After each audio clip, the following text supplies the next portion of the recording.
ನಮಸ್ತೆ ಎಲ್ಲ KCD neat ವಿದ್ಯಾರ್ಥಿ ವೆರಿ ವೆಲ್ಕಮ್ ಬ್ಯಾಕ್. ಸೊ ಒಂದು ಗುಡ್ ನ್ಯೂಸ್ ಏನಪ್ಪ ಅಂದರೆ ಭಾಳಷ್ಟು ವಿದ್ಯಾರ್ಥಿಗಳಿಗೆ BN YSದವರಿಗೆ ನಿಮಗೆ ಆಪ್ಷನ್ ಮಾಡಲಿಕ್ಕೆ ಕಾಲೇಜಸ್ ಲಿಸ್ಟ್ ಕಾಣ್ತಾ ಇದ್ದಿಲ್ಲ, ಬಟ್ ಇವಾಗ ಅವೈಲೇಬಲ್ ಆಗಿದೆ. ನೀವು ಆಪ್ಷನ್ ಮಾಡ್ಕೊಳ್ಳಿ. ಮತ್ತೊಮ್ಮೆ ನಿಮಗೆ ಮಾಕ್ ರಿಸಲ್ಟ್ ಸ್ವಲ್ಪ ಲೇಟಾಗಿ ಬರೋ ಚಾನ್ಸ್ ಇದೆ. ಯಾಕಂದ್ರೆ ಮತ್ತೆ ಸುಂದರವಾಗಿ ಪ್ರಶ್ನೆ ಕೇಳಿದ್ದಾರೆ, ನೀಟ್ ಅವರು ಎಂಜಿನಿಯರಿಂಗ್ ಅಥವಾ CET ದವರಿಗೆ ಅಂದರೆ ಆಪ್ಷನ್ ಮಾಡ್ಬೋದಾ ಅಂತ. ಅಫ್ಕೋರ್ಸ್ ನೀವು ಮಾಡ್ಬೋದು. ಇನ್ ಕೇಸ್ ಕಾಲೇಜ್ ಸಿಕ್ತಪ್ಪ ಅಂದರೆ ಬೈ ಥರ್ಡ್ ರೌಂಡ್ ಅಥವಾ second round, max to max ನೀವು ಸೆಕೆಂಡ್ ವರ್ಗೂ ಪಾರ್ಟಿಸಿಪೇಟ್ ಮಾಡಿ. ಇನ್ ಕೇಸ್ ಸೆಕೆಂಡ್ ರೌಂಡ್ ನಿಮ್ಗೆ ಇಷ್ಟ ಆಗಿಲ್ಲ ಅಂದರೆ you can exit from the counselling. Okay.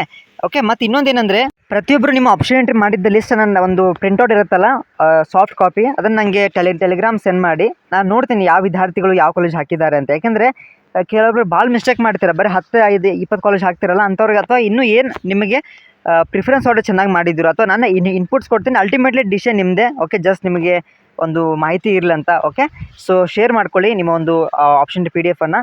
ಮತ್ತು ಇನ್ನು ಮುಂದೆ ಬರುವಂಥ ಫಸ್ಟ್ ರೌಂಡ್ಗೆ, ಯಾಕೆಂದರೆ ನಿಮ್ಮಲ್ಲಿ ಪ್ರಾಬ್ಲಮ್ ಆಗುತ್ತೆ. ಯಾಕೆಂದರೆ ನೀವು ಇಲ್ಲಿ ಚೆನ್ನಾಗಿ ಆಪ್ಷನ್ ಎಂಟ್ರಿ ಮಾಡಿದ್ರೆ ಮಾತ್ರ ನೀವು ಫಸ್ಟ್ ರೌಂಡಲ್ಲಿ ಮುಂದೆ ನೀವು ಫಾಲೋಅಪ್ ಆಗ್ತೀರಾ. ಯಾಕೆಂದರೆ ಕಾಲೇಜ್ ಕಡಿಮೆ ಹಾಕಿ ಫಸ್ಟ್ ರೌಂಡಲ್ಲಿ ಸಿಕ್ಕೊಂಡು ಮತ್ತು ಸೆಕೆಂಡ್ ರೌಂಡ್ ನಿಮಗೆ ಕಾಲೇಜ್ ಆ್ಯಡ್ ಮಾಡಲಿಕ್ಕೆ ಅವಕಾಶ ಇರೋಲ್ಲ. ಹಾಗಾಗಿ ಹೇಳ್ತಾ ಇರೋದು. ಓಕೆ, ಪ್ರತಿಯೊಂದು ಏನು ಒಂದು ಸ್ಟೆಪ್ ಬೈ ಸ್ಟೆಪ್ಪಲ್ಲಿ ಏನೂ ಮಿಸ್ಟೇಕ್ ಮಾಡಲಾರಂಗೆ ನೀವು ಕೌನ್ಸಿಲಿಂಗ್ ಪ್ರಕ್ರಿಯೆ ಒಂದು ಪ್ರಾಪರಾಗಿ ಮಾಡಲಿ ಅಂತ ನನ್ನ ಒಂದು ಉದ್ದೇಶ. ಓಕೆ, ಸೊ ಇದು ಟೆಲಿಗ್ರಾಮ್ ಗ್ರೂಪ್ ಕೂಡ ಇದೆ. ಸೊ ನಾನು ಪರ್ಸನಲಾಗಿ ಕೂಡ ಇದು ಫಸ್ಟ್ ಜಾಯ್ನ್ ಆಗಿ ಕಮೆಂಟ್ ಕೊಟ್ಟಿರ್ತೇನೆ. ಜಾಯ್ನ್ ಆಗಿಬಿಟ್ಟು ನನಗೆ ಇದು ನಮ್ಮ ಕೆಲವೊಬ್ಬರು ಮಾಕ್ ರಿಸಲ್ಟ್ ಬಗ್ಗೆ ಕೇಳ್ತಾ ಇದ್ರು. ಸೊ ವಿದ್ಯಾರ್ಥಿಗಳು ಇವಾಗ ಏನು ಆಪ್ಷನ್ ಮತ್ತೆ ಸ್ವಲ್ಪ ಎಕ್ಸ್ಟೆಂಡ್ ಆಗಿತ್ತಲ್ಲ, ಸೊ ಅದಕ್ಕೆ ಸ್ವಲ್ಪ ಹೆಚ್ಚು ಕಮ್ಮಿ ಆಗುತ್ತೆ. So by the time of Saturday ಅವ್ರ ಮುಂದಿನ ಮಂಡೇ ಬರೋ ಚಾನ್ಸ್ ಇದೆ, ನೋಡೋಣ. ಓಕೆ, ಎನಿವೆ ಅವರು ಅಪ್ಡೇಟ್ ಮಾಡ್ತಾರೆ. ಬಟ್ ನೀವು ಆರಾಮಾಗಿರಿ. ಮಾಕ್ ರಿಸಲ್ಟ್ವರೆಗೂ ಏನು ಟೆನ್ಷನ್ ಇಲ್ಲ. ಫಸ್ಟ್ ರೌಂಡ್ ಏನು ಆಪ್ಷನ್ ಎಂಟ್ರಿಗೆ ಟೈಮ್ ಬಿಡ್ತಾರಲ್ಲ, ಅವಾಗ ನೀವು ಭಾರಿ ಕೇರ್ಫುಲ್ ಆಗಬೇಕಾಗತ್ತೆ. ಯಾಕೆಂದರೆ ಫಸ್ಟ್ ರೌಂಡ್ ಆಪ್ಷನ್ ಎಂಟ್ರಿ ನೀವು ಮ್ಯಾಕ್ಸಿಮಮ್ ಕಾಲೇಜ್ ಹಾಕಿದ್ರೆ ಮಾತ್ರ ನಿಮಗೆ ಸೆಕೆಂಡ್ ರೌಂಡ್, ಥರ್ಡ್ ರೌಂಡ್ಗೆ ಕರೆಕ್ಟಾಗಿ ನೀವು ಡಿಸಿಷನ್ ಮಾಡ್ಕೋಬೋದು. ಓಕೆ, ಮತ್ತು ಪ್ರಿಫರೆನ್ಸ್ ಆರ್ಡರ್ ಮಾತ್ರ ನೀವು ಕರೆಕ್ಟಾಗಿ ಫಾಲೋಅಪ್ ಮಾಡ್ಕೊಳ್ಳಿ, ಆಯಿತಾ. So all the very best. ನಿಮಗೇನೇ ಸಂದೇಹಗಳಿದ್ದರೆ ಕೌನ್ಸಿಲಿಂಗ್ ಪ್ರಕ್ರಿಯೆ ಬಗ್ಗೆ, ಮತ್ತು ಇವನ್ ನೆಕ್ಸ್ಟ್ ಯಾರು ಇನ್ನೂ ಕೂಡ SSP ಸ್ಕಾಲರ್ಶಿಪ್ ಅಕೌಂಟ್ ಕ್ರಿಯೇಟ್ ಮಾಡ್ಕೊಳ್ಳಿ.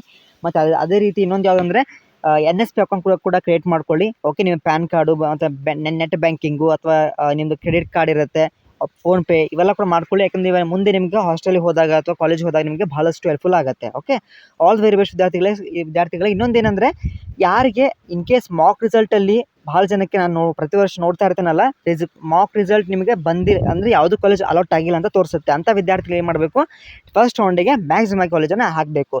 ಯಾರು ಕಾಲೇಜ್ ಸಿಕ್ಕಿದೆ ಅವರು ಆ ಕಾಲೇಜಿಗೆ ಚೆಕ್ ಮಾಡ್ಕೊಳ್ಳಿ. ಇನ್ ಕೇಸ್ ಇಷ್ಟ ಆದರೆ ಮಾತ್ರ ಹೋಗಿ, ಇಲ್ಲ ಅಂತಂದರೆ ನೀವು ವೇಟ್ ಮಾಡಿಬಿಟ್ಟು ಮತ್ತೊಮ್ಮೆ ಸೆಕೆಂಡ್ ರೌಂಡ್ಗೆ ಪಾರ್ಟಿಸಿಪೇಟ್ ಮಾಡಿ. ಓಕೆ, ನಾ ಫಸ್ಟ್ ರೌಂಡ್ ಬಗ್ಗೆ ಹೇಳ್ತಾ ಇರೋದು, ಆಯಿತಾ. ಫಸ್ಟ್ ರೌಂಡಲ್ಲಿ ಚೆನ್ನಾಗಿ ಸಿಕ್ಕಿಲ್ಲ ಅಂದರೆ ಸೆಕೆಂಡ್ ರೌಂಡ್ಗೆ ಪಾರ್ಟಿಸಿಪೇಟ್ ಮಾಡಿ. ಆ ಸೆಕೆಂಡ್ ರೌಂಡ್ ಕೂಡ ಚೆನ್ನಾಗಿ ಸಿಕ್ಕಿಲ್ಲ ಅಂದರೆ ಥರ್ಡ್ ರೌಂಡ್ಗೆ ಪಾರ್ಟಿಸಿಪೇಟ್ ಮಾಡಿ. ಅಲ್ಲಿ ನಿಮಗೆ ಸ್ವಲ್ಪ ಹೈಯರ್ ಪ್ರಯಾರಿಟಿ ಇರುವಂಥ ಕಾಲೇಜ್ ಸಿಗುತ್ತೆ. ಓಕೆ, ಆಲ್ ವೆರಿ ಬೆಸ್ಟ್ ವಿದ್ಯಾರ್ಥಿಗಳು. ಲೈಕ್ ಮಾಡಿ, ಬೆಸ್ಟ್ ಫ್ರೆಂಡ್ಗೆ ಶೇರ್ ಮಾಡಿ, ಆ್ಯಂಡ್ ಥ್ಯಾಂಕ್ ಯು. ಓಕೆ.